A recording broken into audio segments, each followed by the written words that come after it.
My name is Carol Whitman. I am 67 years old, a widow, and until last summer, I thought I had seen every kind of heartbreak life could deliver. But nothing prepared me for the message that appeared on my phone that afternoon at Clearwater Beach. I was sitting on a striped towel, my sandals half buried in the sand, watching my grandchildren splash in the surf. Their laughter carried on the warm breeze, mixing with the cries of gulls and the smell of sunscreen. I remember smiling at that simple joy until my phone buzzed. One line appeared on the screen. Leave quietly, do not tell the kids, go to the car now. At first, I thought it was spam or some kind of wrong number, but then a second line followed. Your life and your house are in danger. My chest tightened. This Santa F. Only family knew about that. A chill cut through the Florida heat as if someone had poured ice water down my back. I slipped my phone into my beach bag, forced my face to remain calm, and told the children I needed a little shade. My heart pounded each step across the sand, heavier than the last, because I sensed this was not a prank. It was the beginning of something I could not yet imagine. Before I tell you what happened next, I need you to understand who I am and why this message shook me to the core. My name is Carol Whitman, and for most of my life, I was a school librarian. I loved books, the quiet hum of turning pages, and helping children discover the stories that would stay with them forever. For 41 years, I was married to Bill Whitman, a steady man with kind eyes who believed in hard work and family. Together, we built a life in Tampa Bay. We never had much money, but we had enough, and we always had each other. Our only son, David, was taken from us in a car accident when he was just 35. His son, Caleb, was 15 at the time, and after the funeral, I promised myself I would step in the way Bill and I had always stepped in for family. I raised Caleb as if he were my own. I paid for his schooling, his first car, even his apartment when he landed his first job. I thought he was my second chance at motherhood. After Bill passed last year, Caleb encouraged me to update my paperwork to make things easier down the road. I trusted him because he was blood, and because I still saw that teenage boy grieving his father. That trust is what made the text at the beach feel like a knife in my chest. Someone was warning me that the person I loved most might not be who I thought he was. I walked slowly along the boardwalk, telling myself to breathe, trying to make sense of the warning on my phone. The sun was bright overhead, but inside I felt the heavy shadow of fear. My mind kept circling around one phrase in that second text: your house. This Santa F house, that adobe home, was sacred to me. Bill and I had restored it with our own hands. We had painted the clay walls, replaced the old wooden beams, and planted lavender in the garden. Nobody outside the family even knew how much it meant to us. Whoever sent that message knew more than they should. A third vibration pulled me back. This time, the text said, Pelican Point Snacks. Meet me now. I looked up and saw the small blue and white kiosk at the edge of the boardwalk, its awning flapping in the wind. My first instinct was to turn around and run to the car, but something inside me, maybe the teacher who had spent years telling children to look for the truth in books, pushed me forward. I walked to the kiosk and found a man waiting near the counter. He was in his mid-40s, plain khaki shirt, nervous eyes. He leaned toward me just enough to whisper, Miss Whitman, my name is Ethan Cole. I work at the same firm as your grandson, Caleb. We need to talk, and we need to talk fast. Ethan's voice was low but urgent, the kind of tone that makes you lean in without thinking. He handed me a folded sheet of paper, the ink smudged as if it had been printed in a hurry. I should not be showing you this, he said, but if I stay silent, I'll never forgive myself. On the page were fragments of emails, all with Caleb's name attached. Debt ledgers, odd transfers, notes to a man called Victor Ruiz. My stomach dropped as I read the amounts. Caleb owed more money than I could imagine, and the name Ruiz came with a nickname that chilled me, Hammer. Ethan explained that Ruiz was not a banker or a collection agency. He was the kind of man who breaks people before he takes their money. Ethan went on. He had seen Caleb sneaking into the office copy room, swapping out pages of documents late at night. He recognized one of the forms, a draft of my will. I'm almost certain he replaced part of it, Ethan said. There are new clauses about guardianship and cognitive decline, effective immediately. If you lose your footing, even for a moment, he gets control of everything. I felt my knees weaken, the boardwalk swaying beneath me. My grandson, the boy I had raised after his father's death, was planning to strip me of my home and my future. Ethan's final words were firm. Mrs. Whitman, you are in real danger. I shook my head, unable to let the words settle. Caleb, my Caleb, could not be capable of this. I remembered him as a little boy falling asleep in the back seat after baseball practice, his gloves still on his hand. The thought that he might be plotting against me felt impossible. But Ethan did not waver. His eyes held mine as he spoke the words I least wanted to hear. Do not go back to your condo alone, he said. Check your medication. I believe your blood pressure pills have been tampered with. My hand flew to my purse, where the bottle rested. For months, I had felt a strange fog in my head, waves of dizziness I blamed on grief and age. Caleb's wife, Madison, was a pharmacy technician. She was always the one handing me tea at night, reminding me to take my pills. My mind began connecting dots I had never wanted to connect. I pulled the small bottle out, twisting it open with trembling fingers. The tablets looked slightly different than I remembered. Ethan lowered his voice again. It only takes a little at a time to make someone doubt their memory, to make others think they are losing control. I wanted to scream, to deny it, to run. Instead, I clutched my phone and whispered, "What do I do?"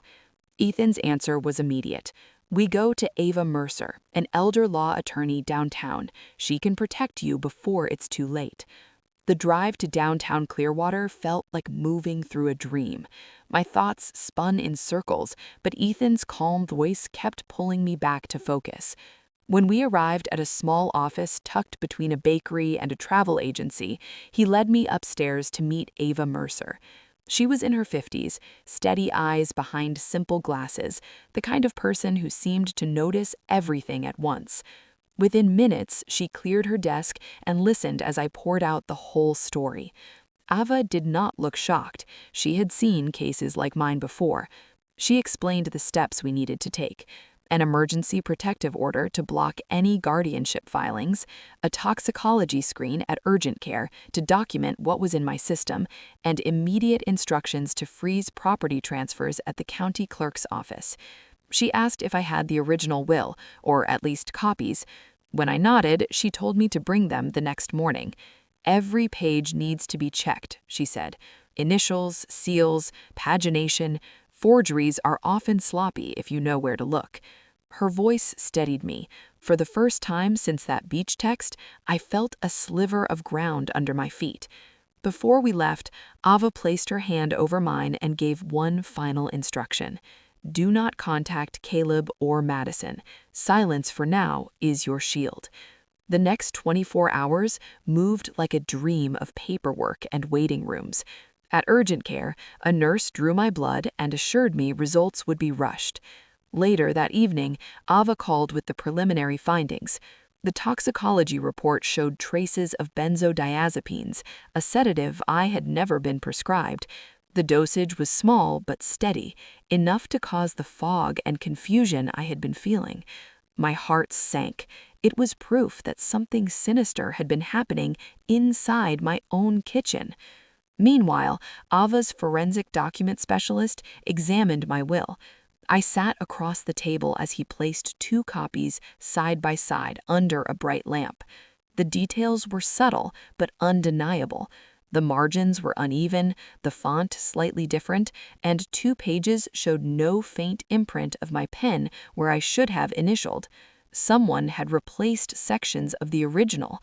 The new language suggested that if I showed signs of cognitive decline, immediate control of my finances and properties would shift to Caleb Bishop. Ava took careful notes and began drafting motions to stay any guardianship petition Caleb might file. She also requested an independent neuropsychologist to evaluate my mental capacity, ensuring no one could argue I was incompetent. As the evidence stacked higher, the truth cut deeper. This was no misunderstanding, no moment of weakness. My grandson had turned my trust into a weapon. I returned to my bungalow the next morning with a police officer at my side, only to find the front door frame splintered and the alarm still shrieking. Inside, drawers were yanked open, papers scattered across the floor, and my small safe lay tipped on its side, the door pried halfway off. My hands shook as I stepped closer. The cash inside was untouched, but one thing was missing: a small thumb drive I had kept hidden under tax folders. That drive contained an offline password to a legacy savings account Bill had opened decades ago.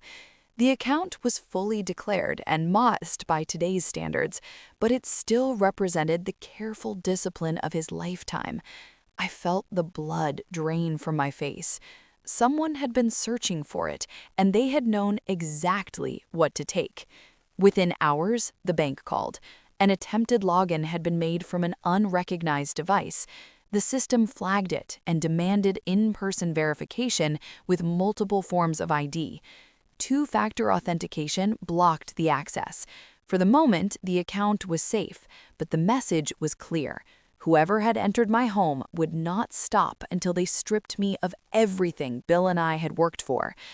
I stood in the wreckage of my living room, realizing this was no longer just about betrayal. It was about survival. That night, I sat at Eduardo's small kitchen table, staring at my trembling hands. The police report was filed, the locks changed, but the hollow feeling in my chest remained. My grandson, the boy I had raised on Bill's shoulders at county fairs, was now orchestrating a scheme to erase me. It was more than I could process. Part of me wanted to pick up the phone, call Nathan, and demand answers. Another part of me feared hearing his voice, slick and persuasive, weaving excuses that might soften my resolve. I had always been vulnerable to his charm. That's how manipulation works. It feeds on old love. As I wrestled with the storm inside me, Eduardo leaned forward. "Carol, you can't let guilt confuse the truth. You gave him love. You gave him stability. What he does with that is his choice." His voice was calm, but his eyes held fire. I thought of all the times I'd scolded Nathan for skipping homework or lying about curfews. Back then, the consequences were grounding or no allowance. Now, the stakes were my home, my freedom, maybe my life. I felt torn between two identities: the grandmother who forgives and the woman who must fight for survival. That tornado of emotions spun so violently I could barely breathe. The next morning, I woke to a pounding on Eduardo's apartment door. He checked the peephole, then waved me back with a serious look. Two uniformed officers stood outside. When he opened the door, one of them asked, "Is Carol Whitman here?" My stomach sank. They explained. Nathan had filed a petition claiming I was mentally unfit, citing erratic behavior and being manipulated by strangers. He painted himself as the concerned grandson, worried I was losing touch with reality. The words stung because they sounded so convincing, even though they were lies. The officer assured me this was standard procedure, but it meant I would soon face a formal evaluation. For a moment, I felt the ground slip beneath me. If Nathan succeeded, I could lose legal control over my own life. My house, my savings, even my medical decisions could all end up in his hands. Eduardo placed a steady hand on my shoulder. "This is exactly why we gathered proof. We'll bring the toxicology reports, the altered documents, everything." His confidence gave me a thread to hold on to. Still, I couldn't ignore the bitter irony. The boy I had cradled through night terrors was now trying to declare me incompetent. It was the sharpest betrayal yet, and it pushed me past the line of hesitation. From that moment on, I vowed to fight not only with love, but with every ounce of strength I had left. 2 days later, I sat in a quiet medical office in downtown Chicago. The air smelled faintly of antiseptic and lemon polish. Across from me sat Dr. Elena Ross, a neurologist appointed by the court to evaluate my cognitive state. Her manner was kind but precise, every question deliberate. "Do you know today's date, Carol?" she asked. I answered without hesitation. "And can you recall 3 objects I'll list now?" I repeated them easily. The tests went on for nearly 2 hours. Memory drills, logic puzzles, reflex checks. My nerves frayed, but I pushed through, determined to not let fear or fatigue cloud my answers. At the end, Dr. Ross sat down her pen and studied me. "Mrs. Whitman, based on today's evaluation, you are fully competent. There are no signs of dementia or impairment." Relief washed over me like a warm tide. Then she lowered her voice. "However, your blood work revealed something troubling. Traces of benzodiazepine sedatives not prescribed to you were present. The levels suggest repeated exposure over several months. Someone has been drugging you." The words landed like a thunderclap. My suspicions weren't paranoia, they were fact. Nathan had been slowly poisoning me under the guise of caring for my health. I left the office shaken, but with fresh determination. The medical proof wasn't just a shield against his lies, it was a weapon I could finally use to fight back. The following morning, Eduardo and I met with attorney Michael Grant, a seasoned elder law specialist with silver hair and sharp eyes. His office smelled faintly of leather and old books, a place where battles had been fought and won on paper. I handed him Dr. Ross's report along with the lab results. He read silently, nodding grimly as each page confirmed what we already knew. "This," he said, tapping the stack of documents, "changes everything. Nathan's petition to declare you incompetent collapses under the weight of this evidence. More than that, we can now file criminal charges, fraud, forgery, and attempted poisoning." Hearing the words spoken out loud made my throat tighten. It wasn't just suspicion anymore, it was legal truth. Still, the idea of seeing my grandson in handcuffs twisted my stomach. Grant must have seen the hesitation in my eyes. "Carol, this isn't about vengeance. It's about protection, yours and others. If Nathan is capable of this with you, he won't stop. He'll do it to someone else." Eduardo leaned forward. "He already tried once. He'll try again." I sat back in the chair, my pulse steadying. For months, I had been the prey, cornered and afraid. Now, with evidence, law, and allies beside me, the balance of power was shifting. For the first time, I felt the possibility of victory. That evening, Eduardo insisted I stay at his friend's cabin outside the city.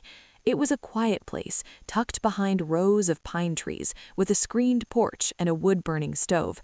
For the first time in weeks, I thought I might sleep without fear. But peace never lasts long when betrayal runs this deep. Around midnight, the crunch of tires on gravel jolted us awake. Eduardo peered through the blinds. A familiar car idled at the edge of the property. Nathan's. My chest tightened. How had he found us? The only explanation was that he'd been following. Eduardo reached for his phone to call the police, but before he could, headlights cut off and the sound of a car door slammed. Moments later, Nathan's voice echoed through the darkness. "Grandma, I just want to talk. Please come outside." The words were deceptively calm, but the tension in his tone sent chills down my spine. Eduardo shook his head firmly, mouthing, "Stay quiet." Still, my heart ached hearing that word, "Grandma," spoken with the same boyish inflection I remembered from years past. It almost pulled me toward the door. But then I remembered the altered will, the drugs, the home invasion. The love I once trusted had been weaponized against me. This wasn't a child calling for comfort.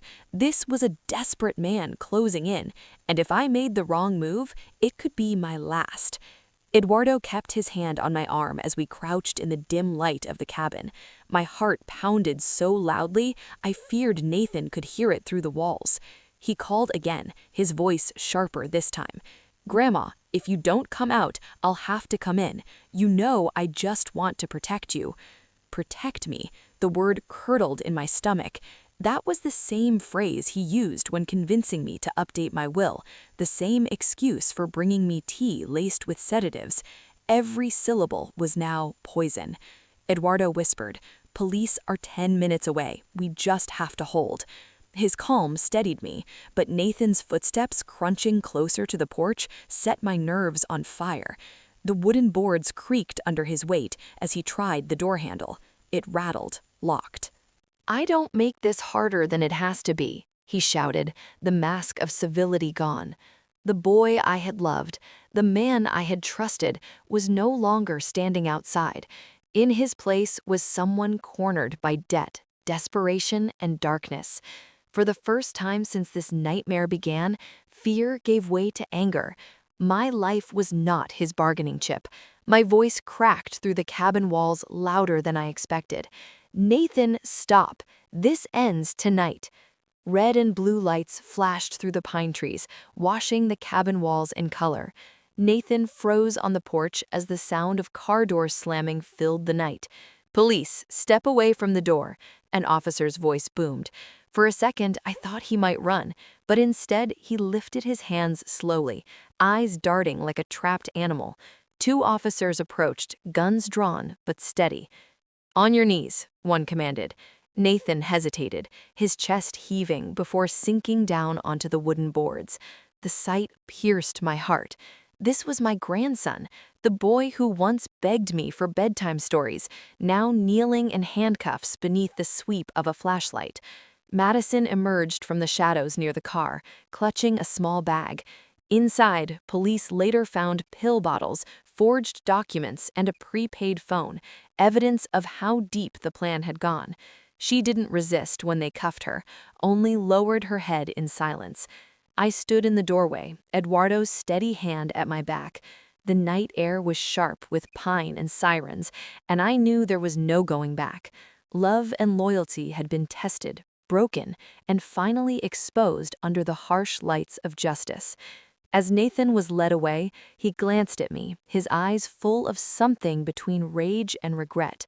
I whispered only one word: "Enough." The cabin grew quiet once the patrol cars disappeared down the gravel road. I stood on the porch, staring at the dark gap between the trees where Nathan's car had been. The silence pressed heavy on my chest. I thought of Bill, of our years building a life rooted in trust and honesty, and wondered what he would say if he had witnessed tonight. Perhaps he would remind me that love cannot erase accountability. In the weeks that followed, charges were filed: fraud, forgery, attempted poisoning. The evidence was overwhelming. Madison admitted her part, and Nathan, facing the weight of his choices, finally broke. His plea deal meant prison, but also counseling and treatment for the gambling addiction that had driven him to desperation. It was not the future I had wanted for him, but it was the only path left. For me, healing meant something different. I worked with attorney Grant and Eduardo to create the Bill Whitman Foundation, a program to educate seniors about financial abuse and to support families battling addiction. Our adobe home in Santa Fe, once nearly stolen, became a retreat for people seeking new beginnings. Standing in that desert light months later, I felt both grief and strength. My story was painful, but if sharing it could protect another grandparent, then perhaps no part of it was wasted.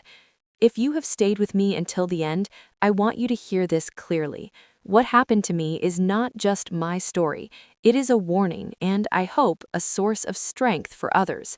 Families can be places of comfort, but they can also be places where trust is misused. I ignored the red flags because I wanted to believe the best about Nathan. I told myself his concern for my health was love, his insistence on handling paperwork was kindness. In reality, those were signs of control I should have questioned sooner. Please do not wait until a crisis forces you to act. Talk with someone you trust about your legal documents. Keep a close watch on your medications. Make sure your financial accounts have protections that cannot be bypassed. These are not acts of mistrust, they are acts of self-respect. And if you are on the other side, if you feel yourself drowning in debt or addiction, know this: hurting the people who love you will never free you. The only way forward is honesty and help. If my story moved you, please tap the like button so it can reach another grandparent or parent who needs to hear it. Share it with a friend who might be at risk, and tell me in the comments where you are watching from and what boundary you will set this week. Your story matters, and your voice might just save someone else.